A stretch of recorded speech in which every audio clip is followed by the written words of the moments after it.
সাধু হয়েছি কেন বলতো? কেন? আমার বউ চলে গেছে বলে। আজ থেকে পিস্তল ছেড়ে দুজনে মিলে সাধু ব্যবসা করবো।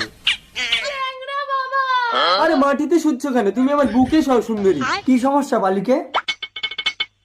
চলো। আসুন বাবা। ল্যাং ল্যাং ল্যাংড়া কচু গোলগন্ডি কাট। কিত কিত কিত কিত কিত কিত থা।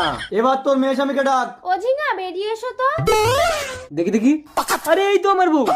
দেখেছিস ল্যাংড়া বাবার আশীর্বাদ থাকলে মাস ঠিক ফেরত পাবি। কিন্তু প্রেগনেন্ট হলো কি করে? সেটা আমি দেখছি। এই তোর ঘরে কজন পুরুষ থাকে?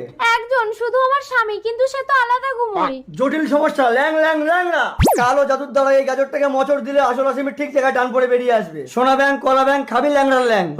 ল্যাংড়া বাবা মোচড় দিও না, লাগে লাগে লাগে। আমি কি জানি, তোমাকে ঘুম পাড়িয়ে দিয়ে ঝিঙা প্রতি রাতে আমার কাছে চলে আসতো।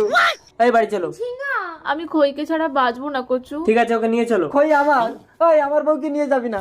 আমার বউটার কি অবস্থা করেছিস? আমি শোধ নেবো না।